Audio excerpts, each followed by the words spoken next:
This story does not begin with rain or thunder or warning, and it does not begin with a voice from the sky, because long before anything changed, before water covered the land, and before wood was cut and shaped into something that would float, there was only an ordinary world, moving at the pace it had always known, slow and repetitive, guided by the rising and setting of the sun, by seasons that arrived without surprise, and by lives that unfolded one quiet day after another.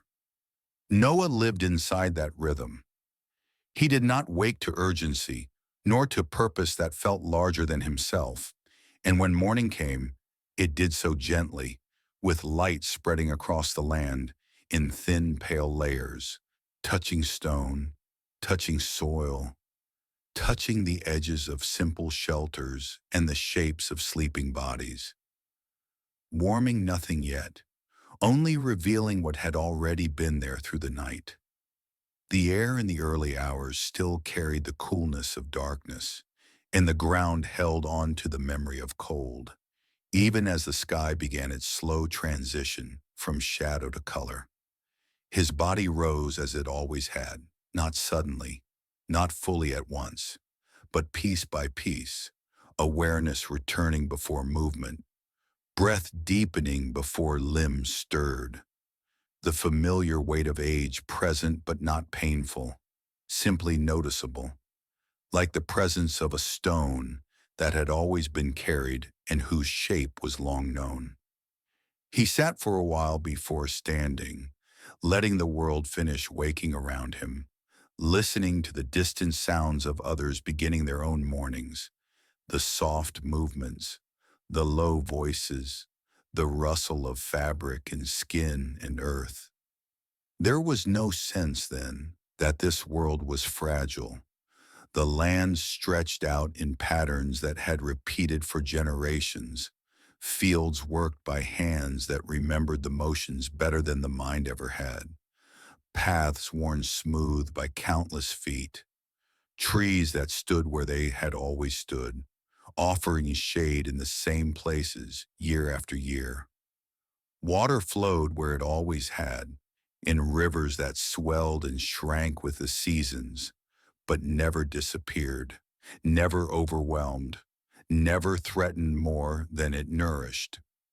Rain came when it was expected, and when it fell gently, enough to darken the soil and fill the air with the smell of damp earth, enough to feed what grew, never enough to cause fear. Noah knew these patterns as one knows breathing. They did not require thought, and they did not demand belief because they were simply there, woven into every day, forming the structure within which life unfolded. He worked within them, moving through tasks that had been passed down, tasks that were neither sacred nor trivial, only necessary, only familiar. Wood was cut when it was needed, tools were mended when they wore down, animals were tended, fields were watched, and meals were prepared with the same steady care that had always guided such things. His hands were strong, though marked by time. The skin thickened where it had met tools and rope in rough grain. The joints slower to respond than they once had been, but reliable all the same. They knew how to grip, how to lift, how to shape, and how to rest when rest was required.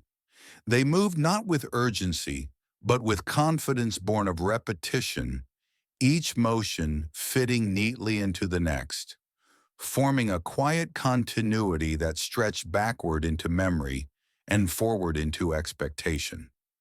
Around him, life continued in much the same way. Children moved through the space with restless energy, their voices rising and falling, sometimes loud, sometimes hushed, their curiosity unburdened by any sense that the world could be otherwise than it was.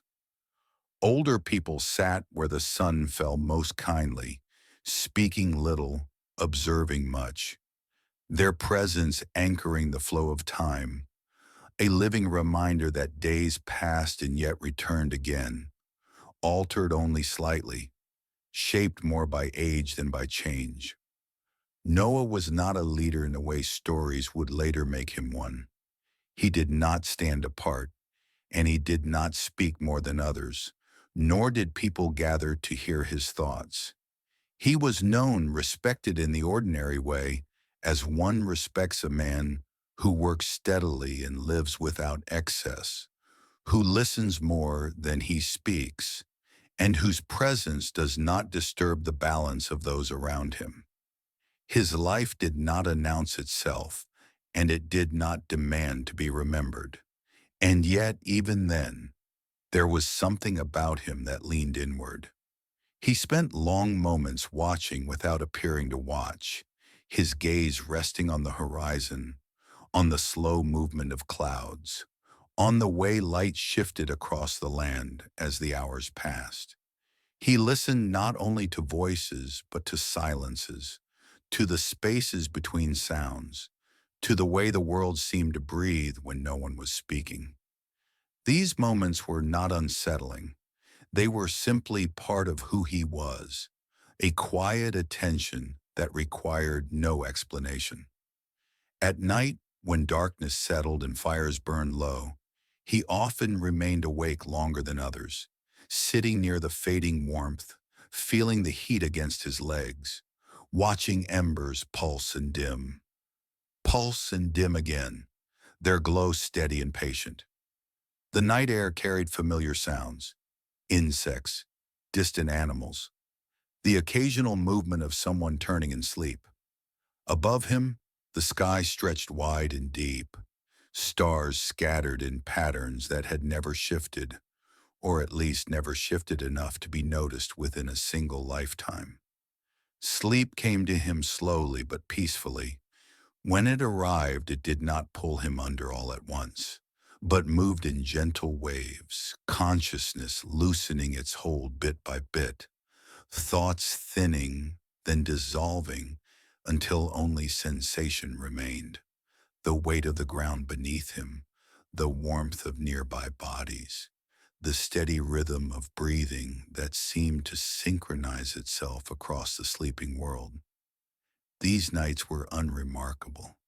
They did not carry omens, and they did not disturb the mind with images that lingered into morning.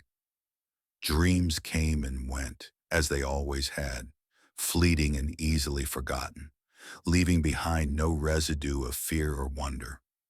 When Noah woke, he did so into the same world he had left, unchanged, intact, dependable.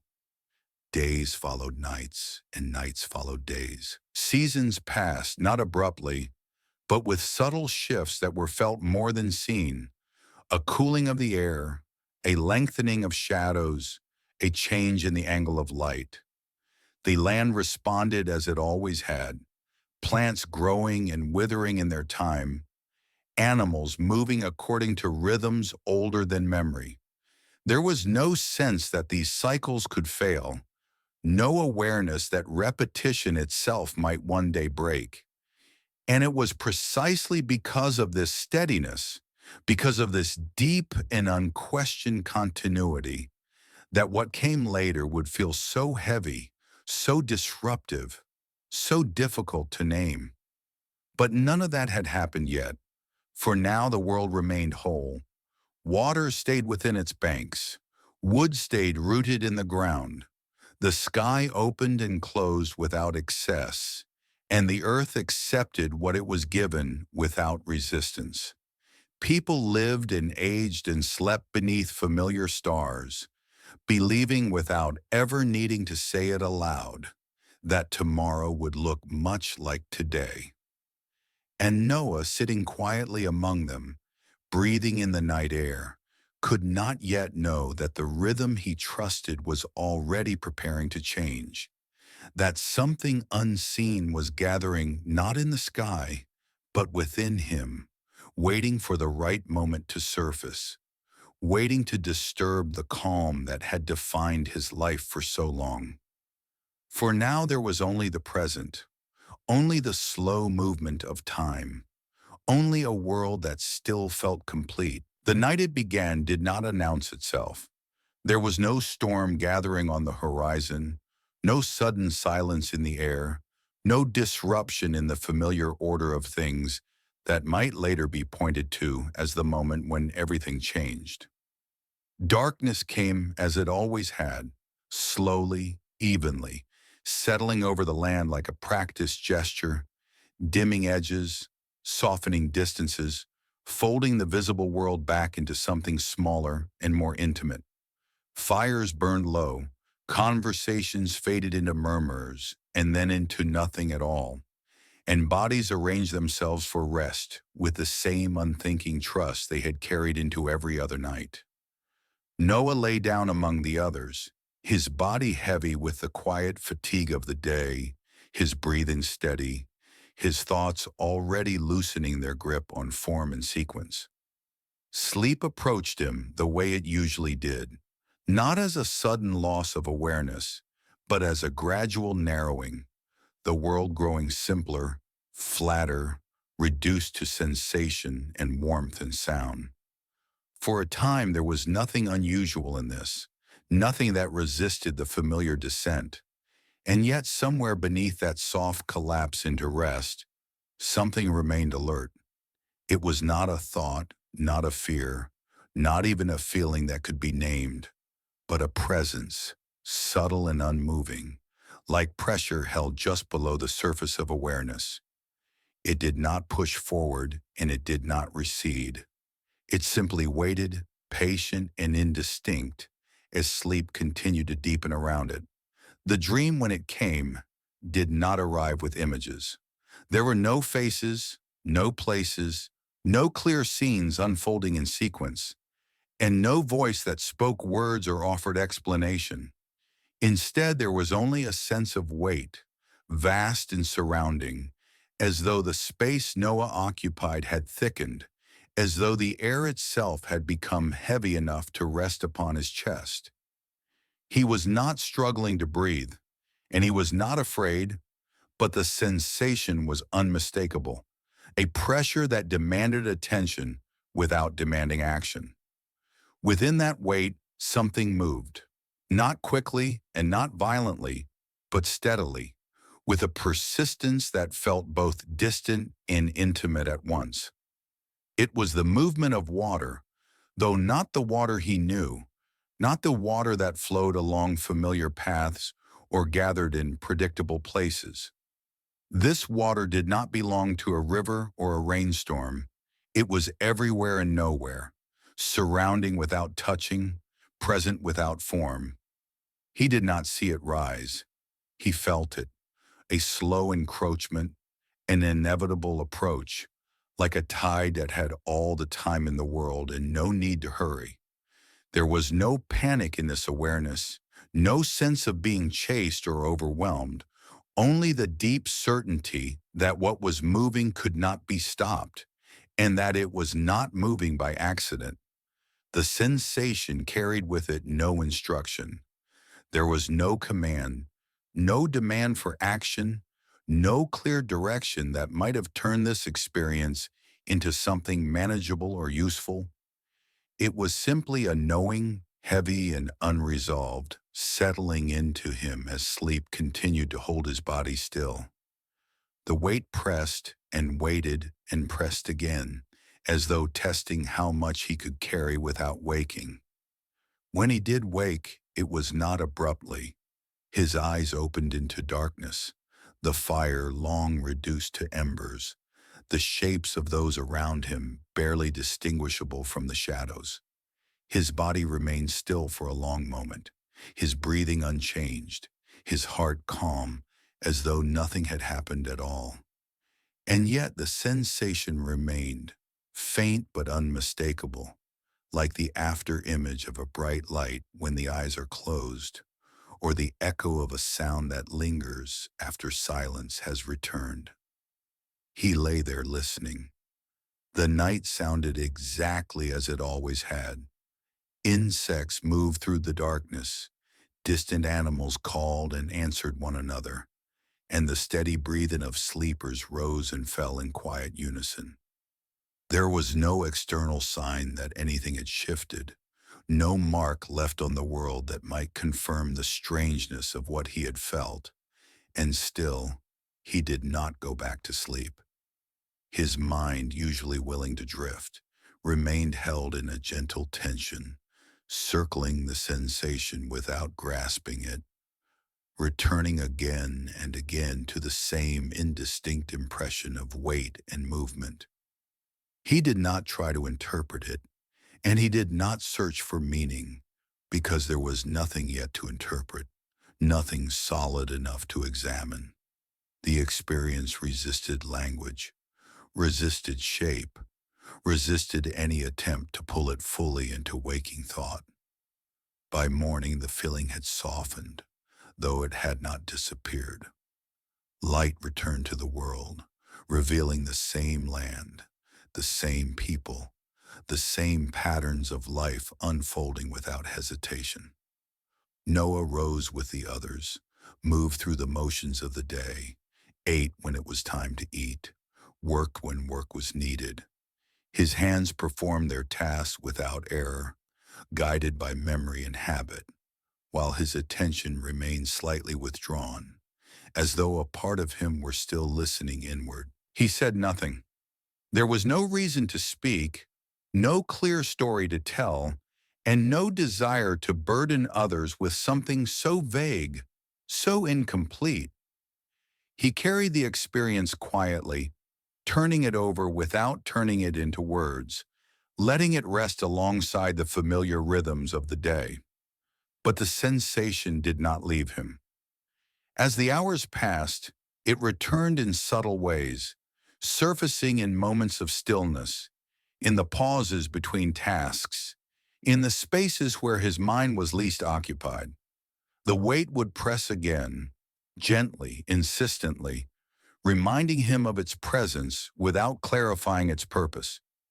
It was not painful, and it was not frightening, but it was persistent, and persistence, more than intensity, gave it its power.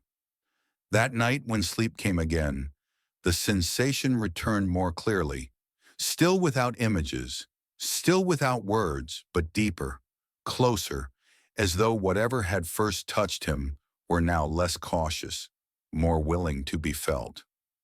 The movement of water was stronger this time, no longer merely surrounding, but rising, filling the imagined space of the dream with a slow inevitability.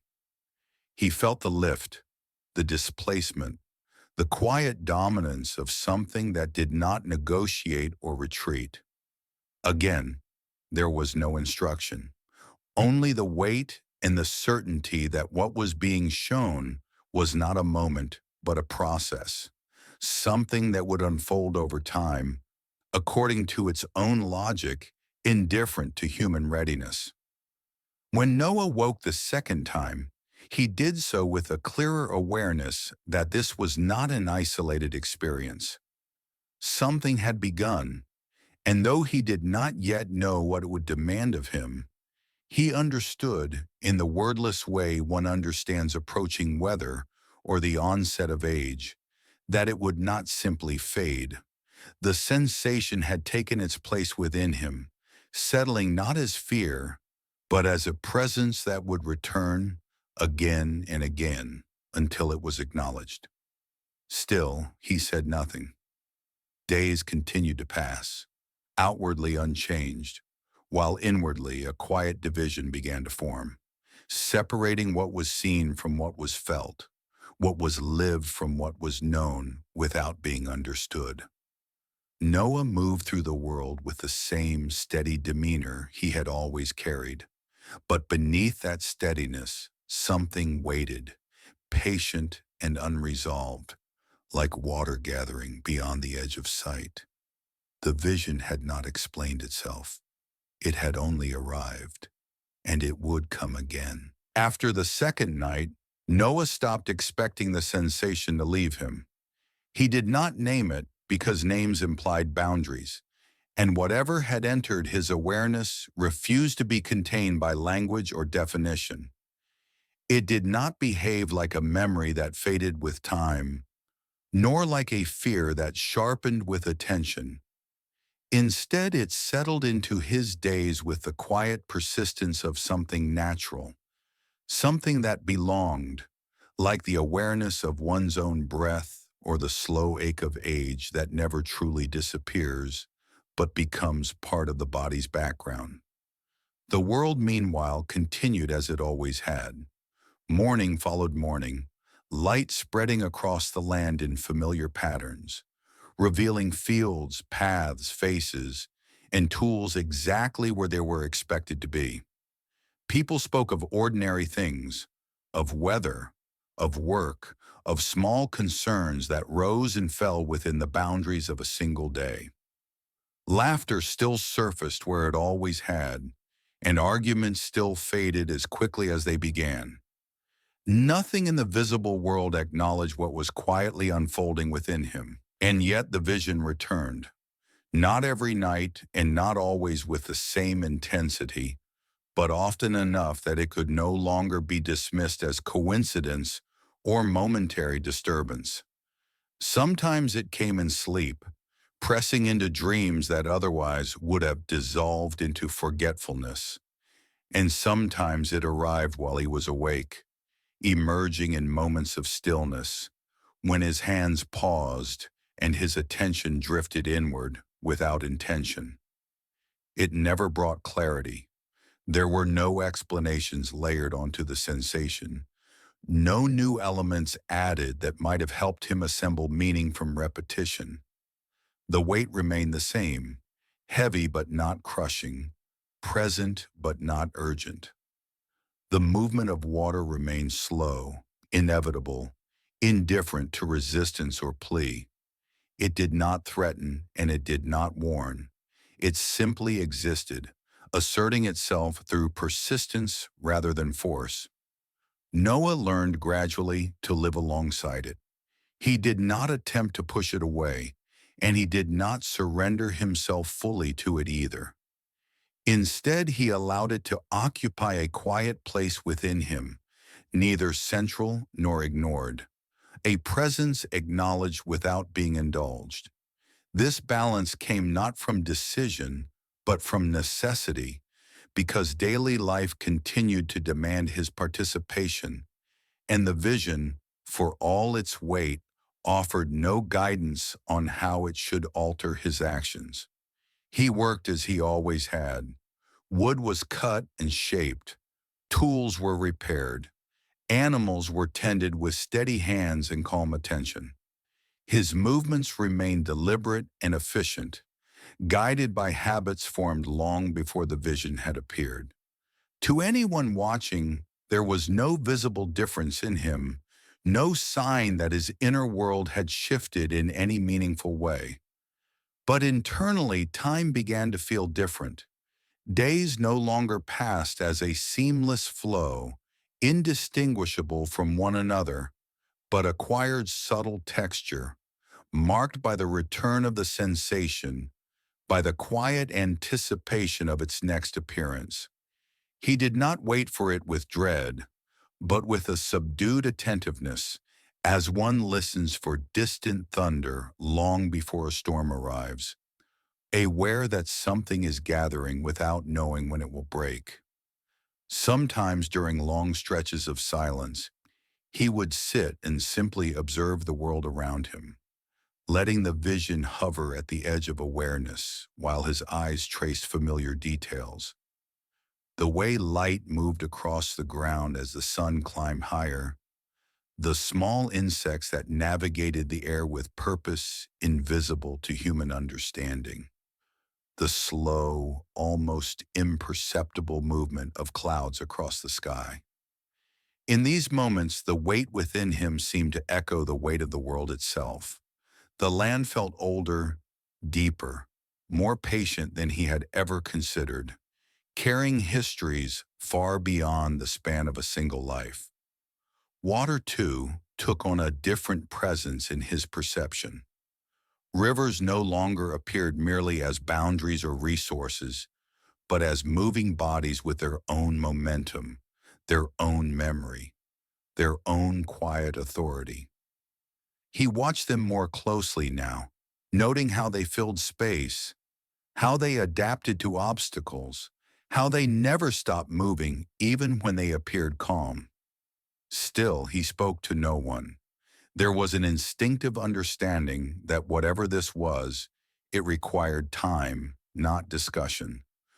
Words would have forced it into shapes it was not ready to assume, and explanations offered too early would have created expectations that could not yet be met. He remained silent not out of secrecy, but out of respect for the incompleteness of his understanding. As months passed, the vision began to alter his sense of waiting. Waiting, he realized, was not empty time.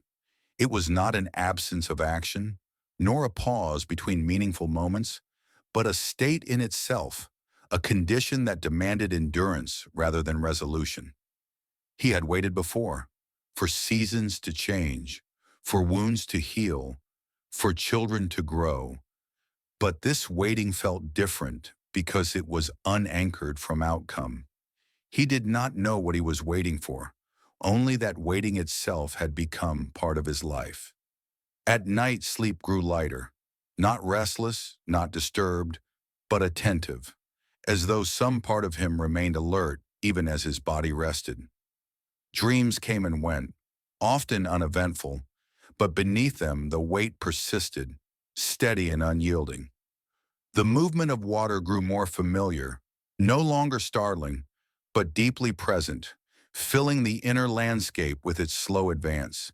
And with familiarity came a subtle shift.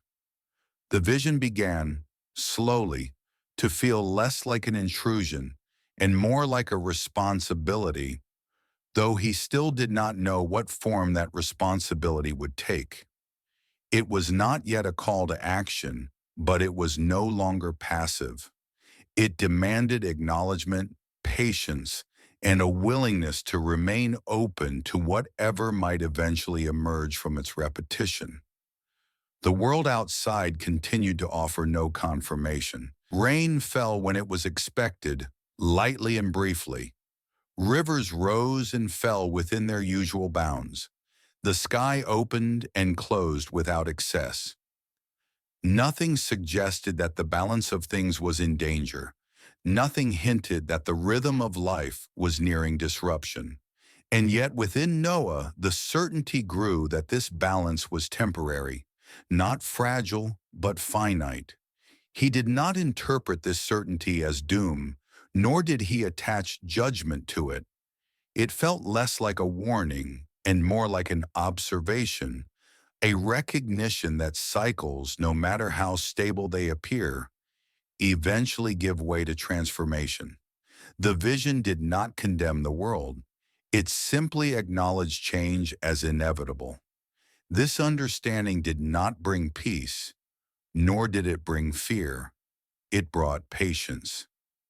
Noah continued to wait, carrying the vision quietly, allowing it to deepen without forcing it to explain itself, trusting that whatever meaning it held would reveal itself not through urgency, but through time. He did not yet know that waiting itself was shaping him, preparing him not through instruction, but through endurance, aligning his inner rhythm with something far larger than his own life. The vision would return, and when it did, it would no longer be content to remain without form. The moment when waiting turned into movement did not feel dramatic. There was no sudden clarity, no sharp realization that cut through uncertainty and replaced it with confidence. Instead, the change arrived slowly, almost imperceptibly, as though the long period of stillness had simply reached its natural end. And something within Noah had shifted from listening to responding. The vision did not change in form, it did not become clearer, nor did it offer instruction in words or images. The weight remained, the sense of water remained, the inevitability remained. What changed was Noah's relationship to it. What had once been carried passively now pressed forward, not urgently, but steadily, suggesting not explanation, but action. He began with wood, not because the vision demanded it explicitly, but because wood was what he knew, what his hands understood, what could be shaped through patience and repetition. He did not announce his intention, and he did not explain it to those around him. He simply selected trees carefully, cut them deliberately, and brought them back piece by piece, integrating this new labor into the rhythm of his days. The work was slow. Each cut required effort, each movement measured to avoid waste or injury. The sound of tools against wood became familiar, steady, grounding. Shavings fell to the earth, collecting at his feet, carrying the clean, sharp scent of fresh-cut timber. His hands moved with memory rather than thought, guided by years of experience that allowed the body to act while the mind remained quiet. At first, the structure had no clear shape. It did not resemble anything recognizable. Not a dwelling, not a tool, not something easily named. It existed as an accumulation of material and effort, wood laid beside wood, pieces joined and adjusted, then left to rest while he returned to other tasks. There was no urgency in this process, no sense of racing against an unseen clock. The work unfolded at the same pace as everything else in his life, integrated rather than isolated. Those around him noticed, eventually. Questions arose, not confrontational, but curious. What was he building? Why was it so large? Why now? Noah answered simply, if he answered at all. He spoke of preparation, of following a sense that could not yet be explained, of doing what felt necessary without knowing why. Some accepted this without concern, others dismissed it quietly, and some watched with a mixture of confusion and unease. Noah did not react to their responses. He did not seek approval, and he did not defend himself. The work did not feel like a declaration or a challenge. It felt like alignment, like moving in the direction his inner weight had been guiding him toward all along. The vision did not recede as the structure grew. If anything, it settled more comfortably within him, as though recognizing itself in the slow accumulation of effort. Days passed into weeks. The structure expanded gradually, its form still indistinct, but its presence undeniable. Wood rose from the ground, joints tightened, surfaces smoothed by repeated handling.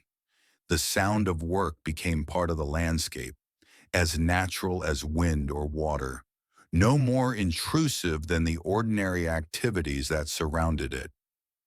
At night, Noah rested more easily. Sleep still carried the weight of the vision, but now it felt less unresolved, less suspended. The movement of water remained, but it no longer hovered without direction. It seemed to flow toward the work, toward the growing shape of wood and intention, as though the two were slowly finding their way toward each other.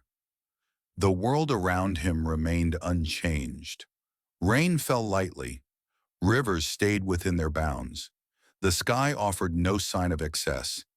And yet beneath this surface continuity, something fundamental had begun.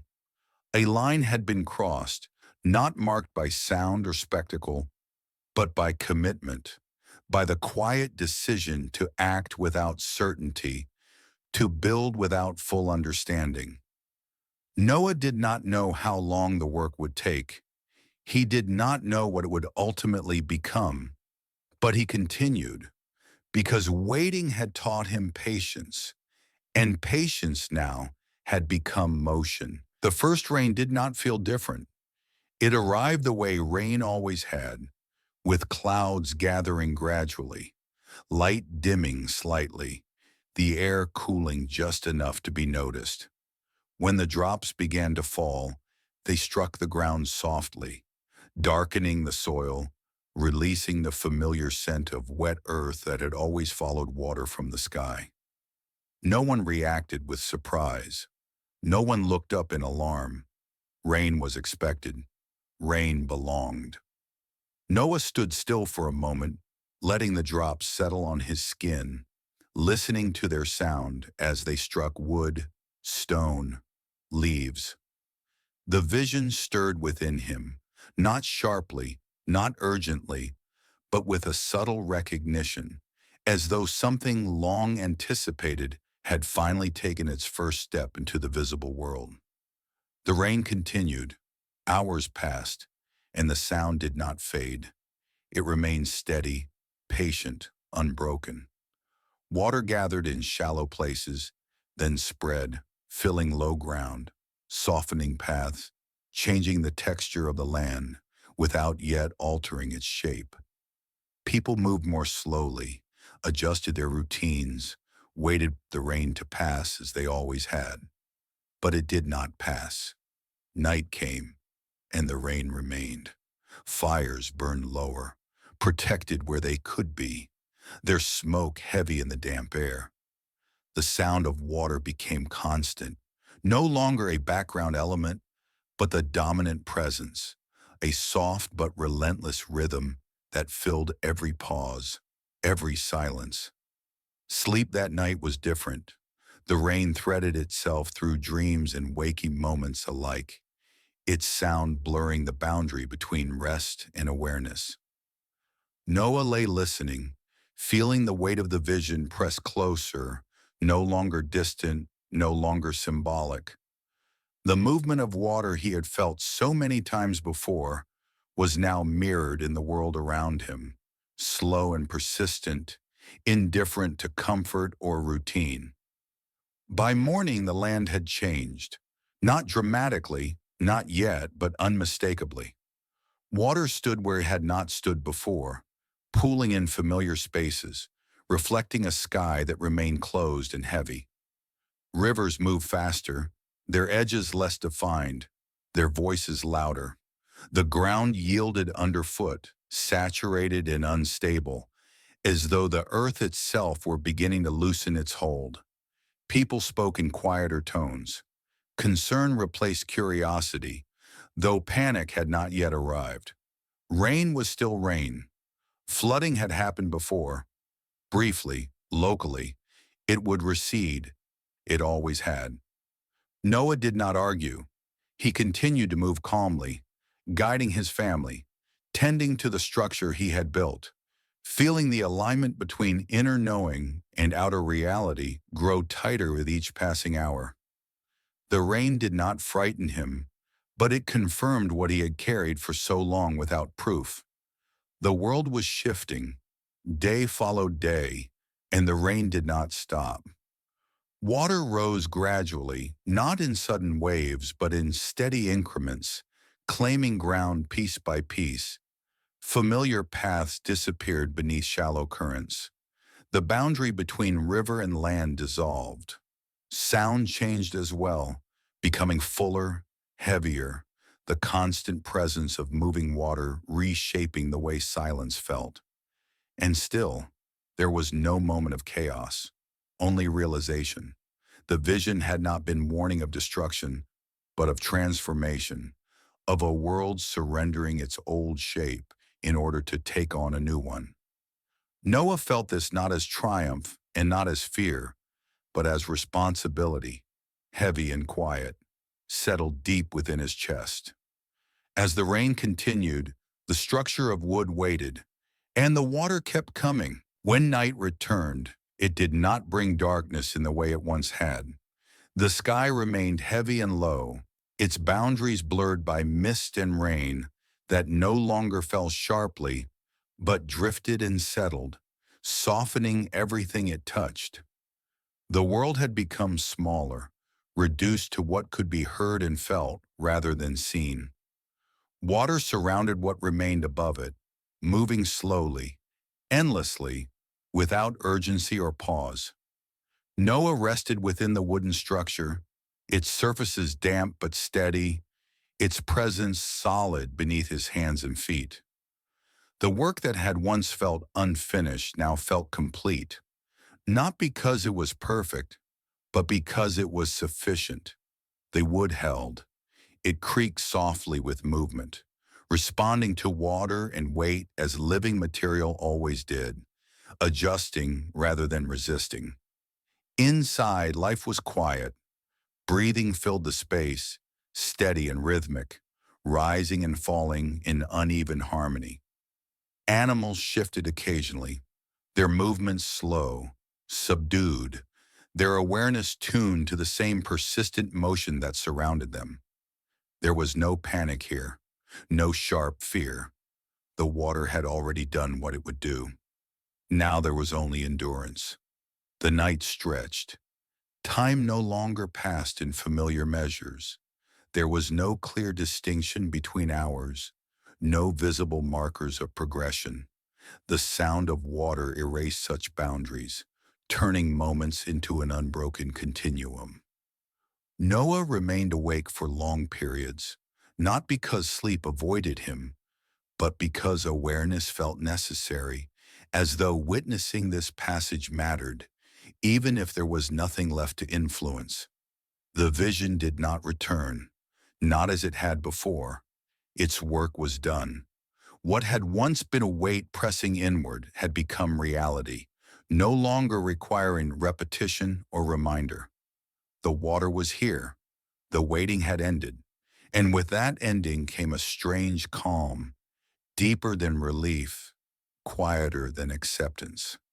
Eventually sleep arrived, not heavily, not completely, but in gentle waves that allowed consciousness to drift without fully dissolving. Dreams came and went, indistinct and unremarkable, carrying no images of water or warning. The body rested because it could, because there was nothing left to prepare for.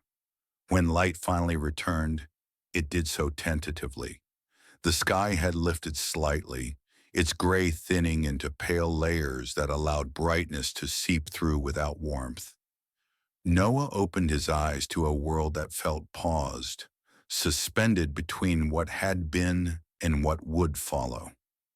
The water remained vast and still, its surface broken only by small movements, by ripples that spread and faded without consequence. Silence followed, not the absence of sound, but a quieter sound, a subdued version of what had come before. The water moved less urgently. The structure rested more evenly. Breathing continued, calm and unbroken. The world, reshaped but not ended, seemed to wait. Noah stood when it felt right to do so. He placed his hand against the wood, feeling its grain, its strength, its quiet compliance. He looked out over the water, not searching for signs or meaning, but simply observing, allowing the new shape of things to settle into his awareness. This was not victory. It was not loss. It was continuation, altered but intact. The long night had passed. What remained was stillness, a stillness that held breath and light and water together, balanced for a moment before time would begin to move again in ways not yet known. And in that stillness, Noah remained, not as a figure of legend, not as a symbol, but as a man who had waited, who had listened, who had built, and who now stood quietly within a world made new through patience rather than force. The water would recede, life would continue, but for now there was only this moment, held gently between darkness and day, where nothing needed to be done, and everything that needed to happen had already begun. Thank you for listening. If you found this story calming or meaningful, consider subscribing to the channel for more quiet, atmospheric history told for rest, reflection, and sleep. Your support helps these stories continue.